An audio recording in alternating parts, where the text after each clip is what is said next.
The ballroom went silent the moment I stepped through the doors. More than 200 people turned to look at me. Business executives, investors, employees, board members. And standing in the center of the room holding a champagne glass was my husband. Beside him stood a woman wearing a diamond necklace I had received on our 25th wedding anniversary. A necklace that was supposed to be locked inside my jewelry box at home. The woman smiled confidently until she saw me. Then the color drained from her face. My husband looked like he'd seen a ghost. Someone in the crowd whispered, "Who is that?" I straightened my shoulders inside my army dress uniform. 32 years of military service had taught me many things. How to stay calm under pressure. How to read people. How to wait patiently until the right moment. I looked directly at the woman, then at my husband. And finally I said the words that changed everything. "Hello, David." The room grew even quieter. "I'm Rebecca Carter." I paused. The actual Mrs. Carter. A champagne glass slipped from someone's hand and shattered on the floor. And in that moment, the carefully constructed lie my husband had been living for years began to collapse. But before I tell you how I ended up standing in that ballroom, I need to take you back 3 weeks. Back to the day I came home. I had spent 11 months overseas. At 58 years old, I was serving as a colonel in the United States Army and nearing retirement. Most people my age were planning vacations, spending time with grandchildren, or learning how to enjoy slower mornings. I was coordinating military operations halfway around the world. It wasn't glamorous. Mostly it was paperwork planning and responsibility. But I had always believed in service. And for more than 3 decades, my husband David had always claimed he believed in it too. Whenever I apologized for missing holidays or anniversaries, he would smile and tell me not to worry. "We both serve in different ways," he'd say. "You serve the country. I'll keep things running at home." For years I believed him. Maybe that's why what happened hurt so much. Not because of the betrayal itself, but because I never saw it coming. 3 weeks earlier, I received unexpected leave approval. My replacement arrived sooner than anticipated, which meant I could return to Texas almost a month earlier than planned. I decided not to tell David. I wanted to surprise him. The idea seemed romantic. Old-fashioned, maybe. The kind of thing married couples still did after 30 years together. I imagined showing up at his office, his face lighting up, a long embrace. Maybe dinner at our favorite steakhouse afterward. Simple things. The things you miss when you're away long enough. My flight landed at Dallas-Fort Worth International Airport on a bright Thursday morning. The Texas sun felt warmer than I remembered. I carried only a small bag and wore my army dress uniform because I was scheduled to attend a military ceremony the following day.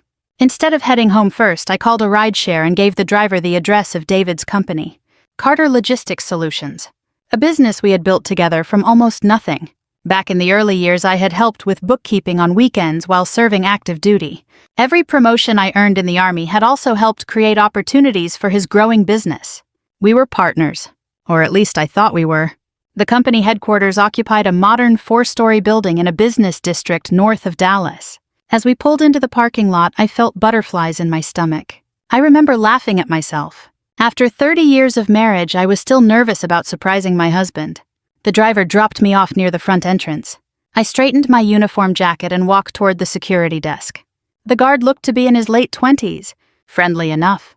He smiled politely. "Good morning, ma'am." "Morning," I said. "I'm here to surprise my husband." "Name?" "Rebecca Carter." He typed something into his computer, then glanced up. "Who are you meeting?" I smiled. "David Carter." The guard nodded. "And your relationship to Mr. Carter?" I actually laughed. "I'm his wife." The reaction caught me completely off guard. The young man laughed too. Not rudely at first. More like someone who thought he'd heard a joke. Then he shook his head. "Good one." I frowned. "I'm sorry." The guard leaned back in his chair. "Ma'am, the boss's wife is already inside." For a moment, I honestly thought I'd misunderstood him. "The what?" "The boss's wife." He pointed toward the executive elevators. "She's here almost every day." I stared at him. My mind struggled to process what he was saying. Then he added the sentence that changed everything. "There she is now." I turned. A woman in her 40s stepped out of the elevator lobby. Elegant dress, perfect hair, expensive handbag. She carried herself with the confidence of someone who belonged there. Several employees greeted her as she walked past. One man even said, "Morning, Mrs. Carter." "Mrs. Carter." My name? My title. My life. The woman smiled and continued walking toward the parking lot. The security guard looked back at me. See, my stomach tightened. I should have marched straight upstairs. Demanded answers. Created a scene, but military training kicked in. When something doesn't make sense, you don't react emotionally. You gather information. Observe first. Act second. I forced myself to smile. Interesting. The guard shrugged. Sorry about the misunderstanding. I nodded politely. Then I walked back outside. The Texas heat hit me immediately. I sat down on a bench near the parking lot and watched the woman drive away. For nearly 20 minutes I remained there, thinking, breathing, trying to understand what I had just witnessed. The obvious explanation was an affair, but somehow it felt bigger than that. Employees weren't acting like she was a secret girlfriend. They genuinely believed she was Mrs. Carter, which meant this wasn't new. This had been happening for a while. A long while. I pulled out my phone. David had texted me 2 days earlier. Miss you. Can't wait until you come home. Love you. I stared at the message. Then I looked back at the building. For the first time in our marriage, I wondered if I actually knew the man who had sent it. I stood up slowly.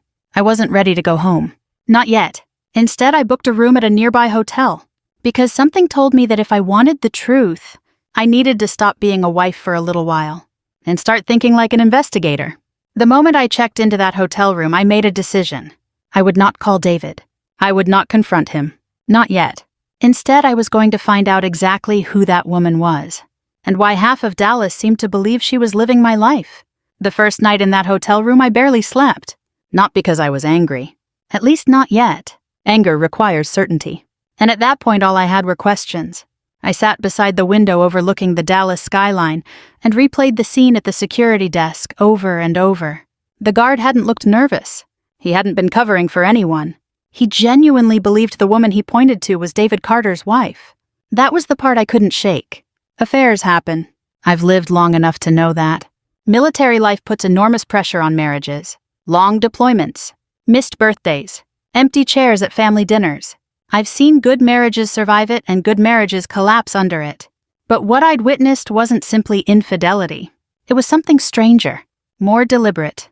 Somehow another woman had stepped into my place so completely that people accepted her as Mrs. Carter, and nobody seemed to question it, not even for a second. The next morning I started doing what the Army had trained me to do for more than 30 years. Gather information. Patiently. Methodically. Without assumptions. I changed into civilian clothes and drove back to the company headquarters. This time I parked across the street. For nearly 4 hours I sat inside a coffee shop with a view of the entrance. I watched employees arrive. I watched deliveries come and go. And around 9:30 I saw her. The woman. She arrived in a black Mercedes. A valet rushed to open her door. Several employees greeted her warmly. One even carried her handbag inside. Nobody treated her like a visitor. They treated her like family. Like she belonged. Like she was the boss's wife. Over the next 3 days, I continued watching. The pattern became impossible to ignore. She attended executive meetings, joined David for lunches, accompanied him to charity functions, walked through the building with complete authority. Everywhere she went, people called her Mrs. Carter. Not once did anyone correct themselves. Not once did anyone hesitate. It was as if I had never existed. On the 4th day, I decided to dig deeper. I started with social media. That alone nearly broke my heart. Photos. Hundreds of them. Fundraisers. Business dinners. Golf tournaments. Holiday parties. In photo after photo, David and the woman appeared together, standing side by side, smiling, posing, looking exactly like a married couple. Comments underneath the pictures were even worse. What a beautiful couple. You two are relationship goals. Mrs. Carter looks amazing. Nobody questioned it. Nobody knew. Or perhaps nobody cared. I stared at those images for hours. I wasn't jealous. At 58, jealousy felt like a young person's emotion. What I felt was something else. Erasure. As though the last 3 decades of my life had simply been deleted. That evening I called my oldest friend, Margaret. We'd met 27 years earlier at Fort Bragg. She retired as a lieutenant colonel and now lived outside San Antonio. Margaret answered on the second ring. Rebecca. Hey. The moment she heard my voice, she knew something was wrong. What happened? I hesitated. Then I told her everything. The security guard. The woman. The photographs. The lies. By the time I finished, there was a long silence. Finally, Margaret spoke. You're sure? I wish I wasn't. Another silence. Then she said something that stayed with me. Don't confront him. That's exactly what I was thinking. Good. I need facts. You always do. We both laughed softly. For the first time all week, I felt a little less alone.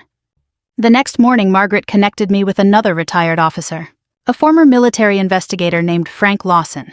Frank was 72 years old and sharp as ever. After listening carefully, he asked only one question. Rebecca, do you believe this is only an affair? I thought about it. No. Neither do I. That answer surprised me. Why? Frank sighed. Because affairs thrive on secrecy. What does that mean? It means people hide them. I knew where he was going. This woman isn't hidden. Exactly. He paused. Someone wanted her seen. The realization hit me like a punch to the stomach. David wasn't merely cheating. He was presenting her as his wife, publicly, openly, repeatedly, for years. A few days later, I finally learned her name.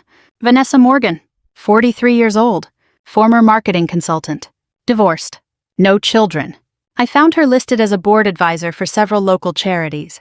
Interestingly, many of those charities also received donations from David's company. The connections were growing, and I didn't like what I was seeing. Then came the discovery that changed everything. One of my former neighbors called me unexpectedly. Karen had lived across the street from us for nearly 15 years. We hadn't spoken in months. After a few minutes of catching up, she asked a question that made my blood run cold. So when did you move out? I nearly dropped the phone. What?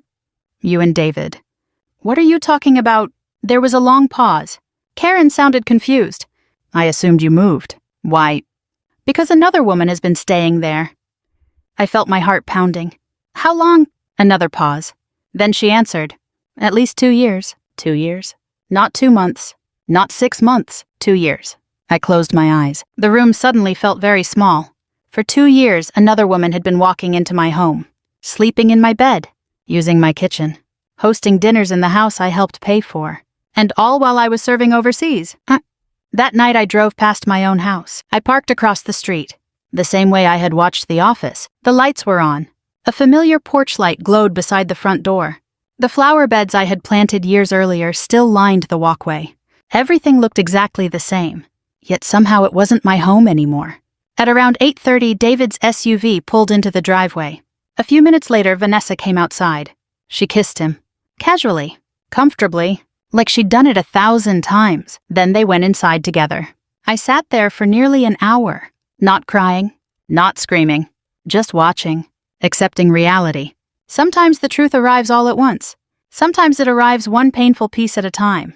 For me, it was happening piece by piece, and each piece hurt more than the last. Back at the hotel, I spread documents, notes, and photographs across the bed. There was enough evidence now to prove David had built an entirely separate life, but something still bothered me. Something didn't add up. A successful businessman doesn't risk everything for an affair, not unless there's something bigger behind it, something financial, something hidden. The next morning, I called a family attorney I had trusted for years. Her name was Lisa Reynolds. After hearing everything, she asked me to come to her office immediately.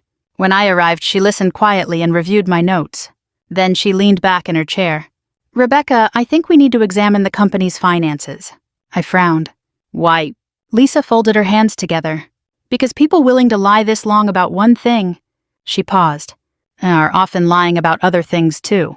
As I left her office that afternoon, I had a feeling my marriage wasn't the only thing about to fall apart. And deep down, I was beginning to suspect that David's betrayal went far beyond another woman. The following Monday morning, I sat across from Lisa Reynolds in her downtown Dallas office.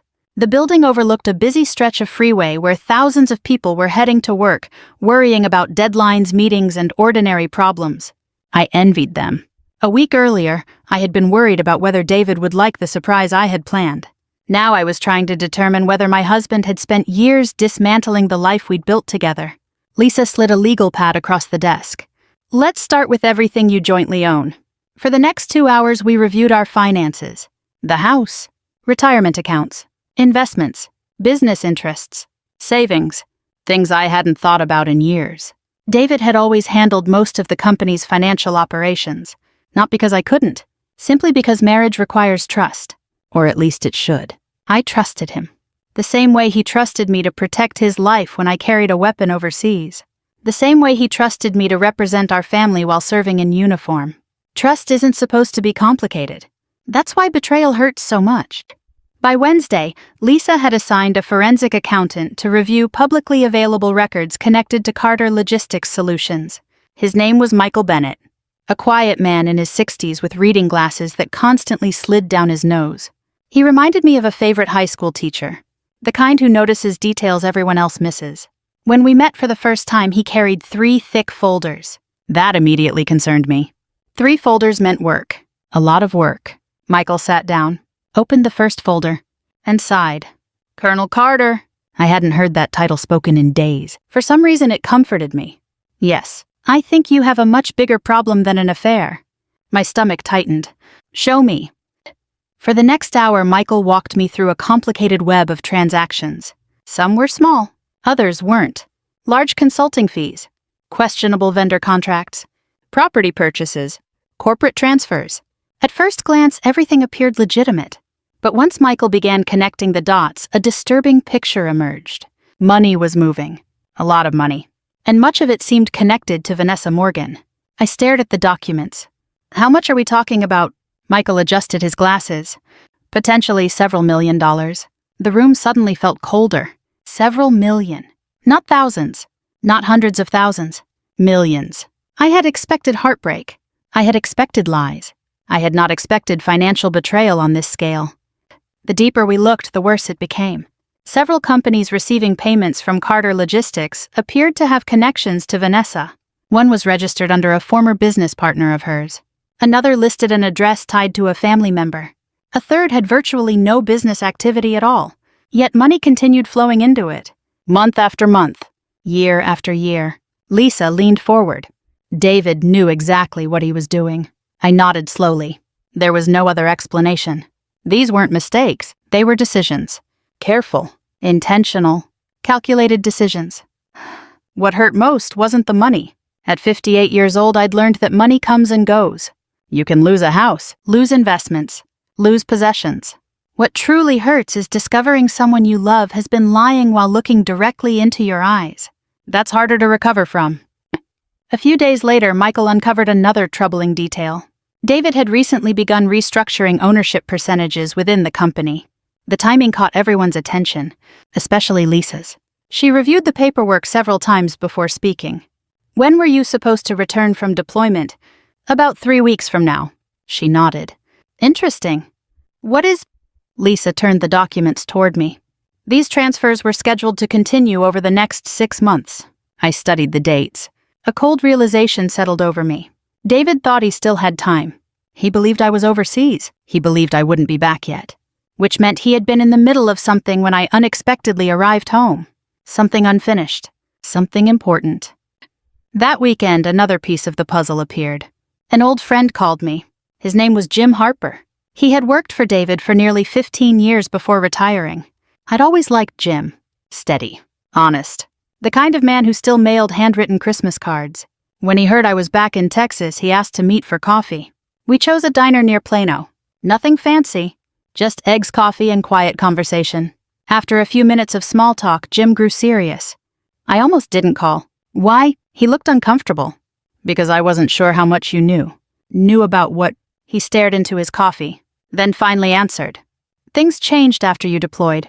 My heart sank. What kind of things? Jim sighed. A lot of longtime employees left. That surprised me. David had always valued loyalty, or at least I thought he had. Why? Jim shook his head. Most weren't fired. Then what happened? They were pushed out. I frowned. By who? He looked directly at me. Vanessa. For nearly an hour, Jim told me stories. Employees with decades of experience suddenly finding themselves excluded from meetings. Trusted managers being replaced. Longtime staff members resigning after conflicts with Vanessa. People who questioned her authority mysteriously disappearing from leadership positions. The pattern repeated itself again and again. Loyal employees were removed. Supporters were promoted. Little by little, Vanessa's influence grew. And David allowed it. Maybe even encouraged it. Then Jim shared something that cut deeper than everything else. Something I still remember word for word. We had finished eating. The waitress had refilled our coffee. Jim hesitated before speaking. I probably shouldn't tell you this. Tell me anyway. He looked away. David used to make jokes. I felt a knot form in my chest. What kind of jokes? Jim swallowed, then quietly answered. He'd say his wife loved the army more than she loved her marriage. For a moment I couldn't speak, not because I was shocked, because I was hurt, deeply hurt. I had missed birthdays, anniversaries, vacations, family gatherings, not because I wanted to, because service required sacrifice. David knew that. He had supported that, or at least I believed he had. To hear that he had mocked those sacrifices behind my back felt worse than the affair itself, worse than the money, worse than the lies, because it meant he had rewritten our story, the story we'd spent 30 years building together. That night I sat alone in my hotel room. A photograph rested on the nightstand, one I had carried overseas. David and I standing together at my promotion ceremony years earlier. He had looked proud, genuinely proud, or maybe I had imagined it. Now I wasn't sure. I picked up the photograph and studied it for a long time, trying to figure out when everything changed, trying to identify the exact moment my husband stopped being my partner and became someone I no longer recognized. I never found the answer. The following week, Lisa called with news. We're ready. I looked up from my notes. Ready for what? The next step. I knew exactly what she meant. For nearly 2 weeks we had gathered evidence, documents, financial records, witness statements, corporate filings, photographs, everything. Piece by piece we had assembled the truth, and now the truth was becoming impossible to ignore. Lisa's voice remained calm. Rebecca, if we're going to do this, we need to do it properly. I nodded, even though she couldn't see me. I agree. David still doesn't know you're here. No? Good. That single word carried enormous weight. Good. Because surprise had become my greatest advantage. David thought I was thousands of miles away. He thought his secrets were safe. He thought he still controlled the narrative. What he didn't realize was that the evidence against him was already stacked neatly inside several folders sitting on my hotel desk. And very soon those folders were going to be opened in front of people whose opinions mattered far more than mine. People with the power to destroy everything he'd spent years trying to protect. The trap wasn't emotional. It wasn't impulsive. It wasn't revenge fueled by anger. It was something far more dangerous. It was the truth. And the truth was finally ready to be revealed. The invitation arrived 3 days later. Not to me, of course. To investors, board members, business partners, and local media. David was hosting a celebration, a major company event announcing a new expansion project. The kind of event designed to attract attention. Photos, press coverage, public recognition, a victory lap. When Lisa showed me the invitation, I almost laughed. The timing couldn't have been more ironic. For years, David had carefully managed appearances. Now he was about to put all of his most important relationships into one room. Investors, board members, industry leaders, everyone whose trust he depended on. And he was doing it voluntarily. Sometimes people create their own downfall. They just don't realize it. The event was scheduled for a Friday evening at a luxury hotel in downtown Dallas. The ballroom could hold nearly 300 guests. According to Lisa, attendance would be impressive. Several major investors were expected.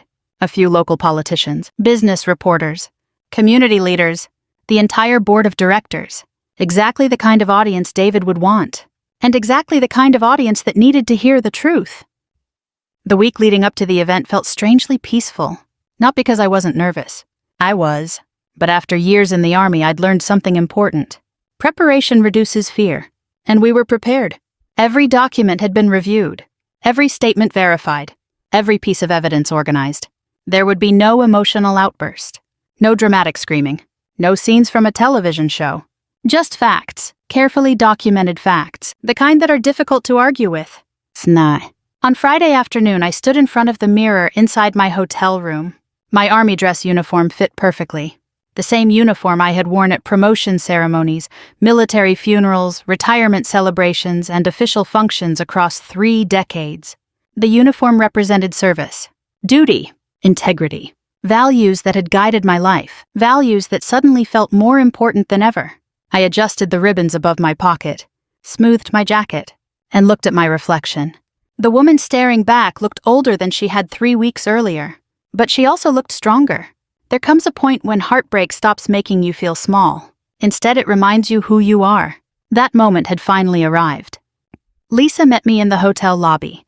She carried a briefcase. Inside were copies of everything: financial records, corporate filings, supporting documents, enough evidence to answer every question that might arise. She smiled. "You ready?" I thought about it, then nodded. Yes. For the first time since returning home, I truly meant it. The ballroom was already crowded when we arrived. Through the partially open doors, I could hear laughter and conversation, glasses clinking, music playing softly, people celebrating. Inside, David was probably enjoying himself, confident, comfortable, completely unaware of what was about to happen. For a brief moment, I considered turning around, not because I was afraid, because part of me still loved the man I had married. 30 years doesn't disappear overnight. Even after betrayal, even after lies, a small piece of my heart wished none of this had happened. But wishes don't change reality. Truth does. I took a deep breath and stepped forward. The room didn't notice me immediately. Why would they? I was simply another guest entering a crowded ballroom. But as I moved farther inside, heads began turning. People noticed the uniform first. Then they noticed me. Several older employees looked confused, as if they recognized something familiar but couldn't quite place it. I continued walking, steady, calm, purposeful, toward the stage, toward David. He was standing near the front of the room holding a champagne glass. Beside him stood Vanessa. She wore an elegant navy blue dress. Around her neck hung the diamond necklace David had given me on our 25th anniversary. The sight still hurt, but not as much as it would have a week earlier. By then I had already accepted the truth. The necklace was merely a symbol. The real betrayal ran much deeper. Then David saw me. I watched the exact moment recognition appeared. His smile vanished. The color drained from his face. The champagne glass froze halfway to his lips. For several seconds he simply stared, as if his mind refused to process what his eyes were seeing. Vanessa noticed his reaction. Then she turned, and saw me too. Her expression shifted immediately. Confidence, confusion, fear, all within a few seconds. The room grew quieter. Conversations began fading. People sensed something unusual was happening. I stopped a few feet away, close enough for David to hear every word, far enough to maintain dignity. Neither of us spoke initially. The silence itself was powerful. Finally, I broke it. "Hello, David." His mouth opened slightly. No sound emerged. I had seen soldiers react more calmly during emergencies. "Oh." A few guests exchanged nervous glances. Someone whispered, "Who is she?" I looked around the room, at the employees, the investors, the board members, the people who deserved honesty. Then I answered the question myself. "My name is Rebecca Carter." More silence. I continued. "I've been married to David Carter for 30 years. The reaction was immediate. Several people visibly stiffened. Others looked toward Vanessa, then back toward me. Confusion spread through the room, a ripple moving from table to table. I glanced at the necklace, then at Vanessa. "I'm also the woman who received that necklace from my husband on our 25th wedding anniversary." Vanessa instinctively touched it, as though suddenly aware everyone was looking. David finally found his voice. "Rebecca." It was barely a whisper. I turned toward him. "No." My tone remained calm. "Tonight isn't about explanations." The room remained completely silent. Nobody wanted to miss what happened next. One of the board members approached cautiously, an older gentleman named Robert Simmons. I recognized him from company photographs. "Mrs. Carter." "Yes." His expression tightened. "I think perhaps we should move this discussion somewhere private." I shook my head gently. Ordinarily, I would agree. Then I looked toward the board members seated nearby. "But the information I'm about to share affects this company." Robert immediately understood. His face grew serious, very serious. Lisa stepped forward. She opened her briefcase, removed several folders, and handed copies to key board members. The atmosphere changed instantly. This was no longer a personal dispute. This was business. For the next 20 minutes, Lisa calmly presented evidence: financial transfers, questionable consulting agreements, corporate transactions connected to Vanessa, documentation, dates, amounts, records. No accusations, just facts. The room became quieter with every page. Board members exchanged increasingly concerned looks. Investors began asking questions. The answers were not reassuring. I never raised my voice, never insulted David, never attacked Vanessa. I didn't need to. The evidence spoke far more effectively than anger ever could. One board member removed his glasses and rubbed his forehead. Another requested immediate access to additional financial records. A third quietly asked corporate counsel to join the discussion. The celebration had transformed into an emergency meeting. David stood frozen through most of it, his carefully constructed image collapsing in real time. Not because I destroyed it, because the truth did. Eventually he looked at me. For the first time all evening I saw genuine fear in his eyes. Not fear of embarrassment, fear of consequences, real consequences. Professional, financial, legal. Consequences he could no longer avoid. And as I looked around that ballroom I realized something important. This wasn't revenge. Not anymore. Revenge is about making someone suffer. What was happening here was accountability. And accountability had finally arrived. By the end of the evening, the board had scheduled an emergency investigation. Outside auditors would be brought in. Corporate records would be reviewed. Nothing would remain hidden. As guests slowly left the ballroom, I watched David standing alone near the stage. For the first time in 30 years, he looked like a stranger. And deep down, I knew his biggest losses hadn't even begun yet. The investigation began the following Monday. Unlike television dramas, real investigations move slowly. There are no dramatic music cues. No surprise witnesses bursting through doors. Just long hours, documents, interviews, accountants, lawyers, questions, and eventually answers. For the first time since returning home, I checked out of the hotel and rented a small furnished apartment near a lake outside Dallas. I needed distance. Distance from David. Distance from our house. Distance from everything that had once felt familiar. Every morning I would sit on a small balcony with coffee and watch ducks move across the water. It was peaceful, at least on the surface. Inside I still felt like someone rebuilding after a storm. Within 2 weeks, the board suspended David from his leadership position, pending the outcome of the investigation. The announcement made local business news. Several major investors demanded explanations. Some business partners paused negotiations. Others quietly walked away. Trust is difficult to earn, easy to lose, and nearly impossible to recover once people believe you've been dishonest, especially in business. I wasn't attending board meetings, but Lisa kept me informed. The findings grew worse with each report. Some of the financial transfers had violated company policies. Several contracts should never have been approved. Corporate funds had been used in ways that raised serious concerns. While criminal charges were never discussed, civil liability quickly became a possibility. The board's priority was protecting the company. And protecting the company meant protecting it from David. Vanessa disappeared almost immediately.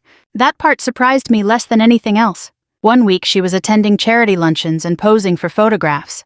The next week she was nowhere to be found. No social media updates, no public appearances, no company events. Gone. As if someone had switched off a light. People who had once praised her suddenly avoided mentioning her name. Funny how quickly loyalty changes when money and status disappear. One afternoon I received a call from Jim Harper. "Have you heard what?" Vanessa left town. I wasn't shocked. Where'd she go? No idea. I looked out toward the lake. Do you think she ever loved him? The question surprised even me. Jim was quiet for a moment. Then he answered carefully. I honestly don't know. Neither did I. And strangely enough, it no longer mattered. 3 months after the investigation began, the board reached its decision. David would no longer lead Carter Logistics Solutions.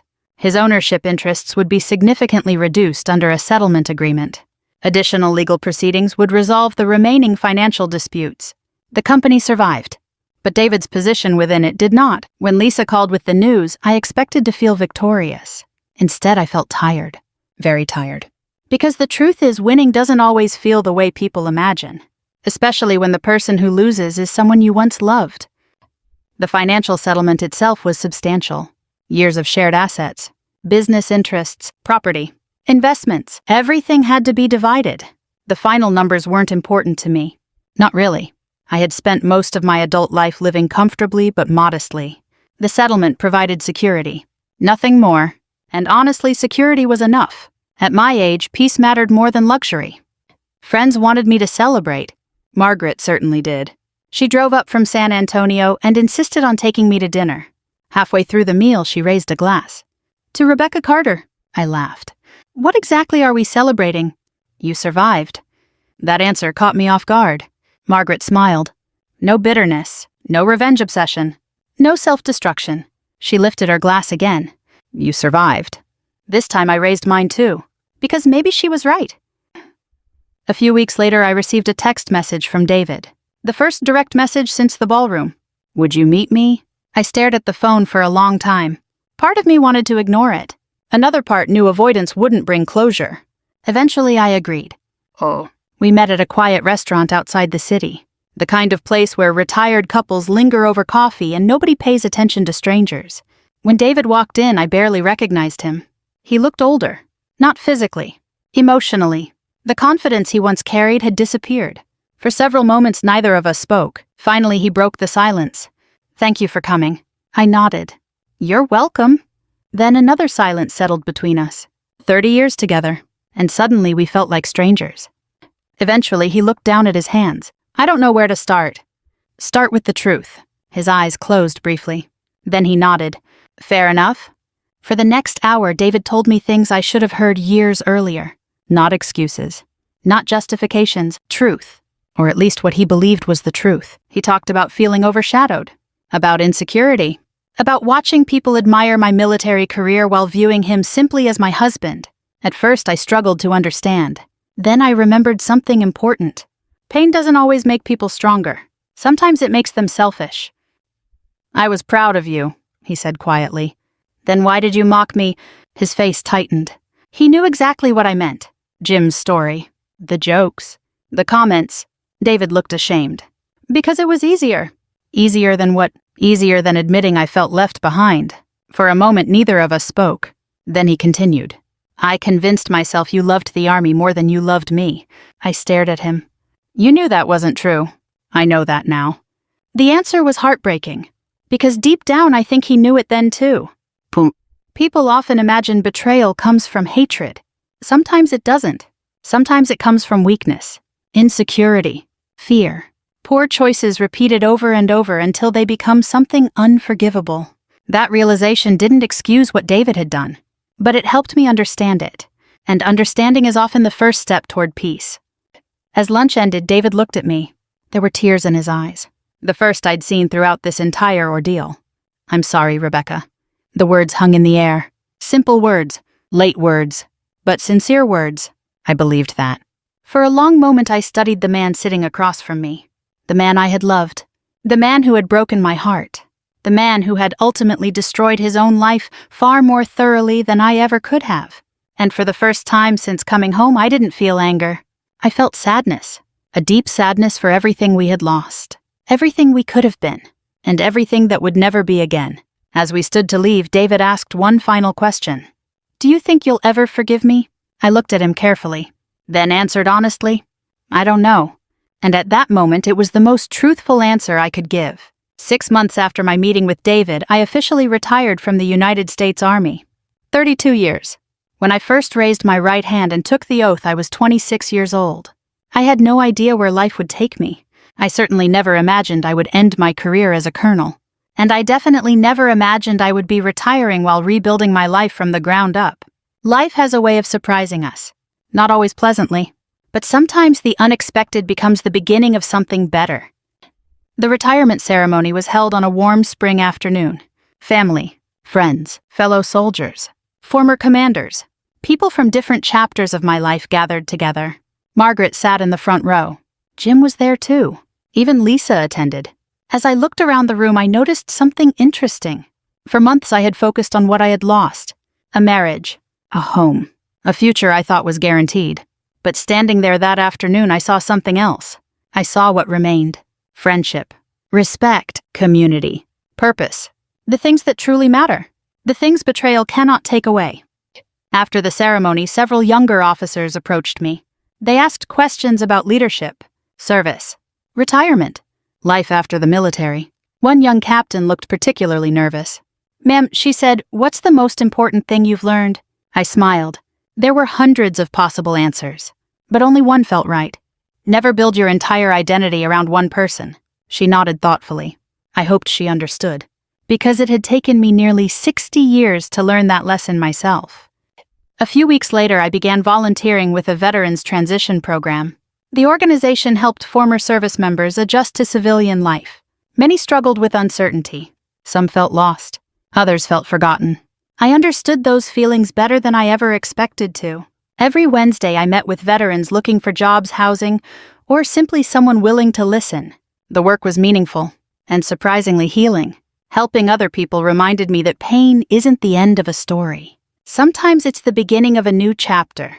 Sue. One afternoon nearly a year after returning home, I received a letter. Not an email, not a text message, a handwritten letter. The envelope carried a familiar name, David Carter. For several minutes I simply stared at it. Then I opened it. The letter was only 3 pages long. There were no excuses, no attempts to justify his choices, no requests to get back together. Just honesty. The kind of honesty that should have existed years earlier. He wrote about regret, about accountability, about therapy, about learning to accept responsibility instead of blaming others. Most importantly, he wrote about gratitude. Gratitude for the years we shared. Gratitude for the sacrifices I made. Gratitude for the life we built before everything fell apart. When I finished reading, I sat quietly for a long time. Then I folded the letter and placed it in a drawer. Not because I wanted to forget it, because I wanted to remember it. People often ask whether I ever forgave David. The answer is yes, eventually I did. But probably not for the reason most people expect. I didn't forgive him because he deserved it. Forgiveness isn't a reward. I forgave him because carrying bitterness was exhausting. Anger is heavy. Resentment is heavy. At some point, you realize you're carrying a burden that belongs to someone else, and you finally decide to set it down. That doesn't mean I forgot. It doesn't mean I trusted him again. And it certainly doesn't mean we got back together. We didn't. Some chapters are meant to end. But endings don't have to be cruel. Sometimes they can simply be final. A few months later, David and I met one last time. Not to discuss legal matters. Not to revisit the past. Just coffee. 2 people acknowledging a shared history. Nothing more. We talked about ordinary things. Mutual friends. Retirement. Health. Life. When the conversation ended, neither of us cried. Neither of us argued. We simply wished each other well. And that was enough. Not every story requires a dramatic conclusion. Sometimes peace arrives quietly. Today, as I tell this story, I'm sitting at a community event hosted by the Veterans Organization where I volunteer. Children are playing nearby. Families are gathered around picnic tables. Old soldiers are sharing stories. The sun is beginning to set. It's a good day. A peaceful day. The kind of day I once feared I would never have again. A few years ago, I believed my story was ending. Now I realize it was only changing direction. Looking back, people sometimes describe what happened as revenge. I understand why. There was a public revelation. There were consequences. David lost the company he worked so hard to build. His reputation suffered. His relationship with Vanessa collapsed. From the outside, it probably looks like revenge. But that's not how I see it. The greatest revenge wasn't exposing him. It wasn't winning a settlement. It wasn't watching his lies unravel. The greatest revenge was refusing to let his betrayal define the rest of my life. That's what truly mattered. Because when someone hurts you deeply, there is always a choice. You can spend years living inside that wound, or you can keep moving forward, slowly, painfully, one step at a time, until the wound becomes a scar, and the scar becomes part of your story instead of your identity. If there's one lesson I hope people take from my experience, it's this. The truth may arrive later than you want. Justice may take longer than you expect, and healing may happen more slowly than you'd like. But none of those things are impossible. As long as you keep going. As long as you keep choosing dignity over bitterness. As long as you remember that another person's betrayal does not determine your worth. See? Thank you for spending this time with me and listening to my story. If this journey reminded you of someone you've loved, forgiven, or lost, I hope you'll take a moment to reflect on that person today. And if you've ever faced betrayal and found a way to move forward with grace, know that you're not alone. Feel free to share your thoughts and experiences. Stories have a way of helping us heal together. And if you enjoy heartfelt stories about resilience, family, and second chances, I invite you to join us again for another journey. Take care of yourself, and remember, sometimes the best years of your life are still waiting ahead.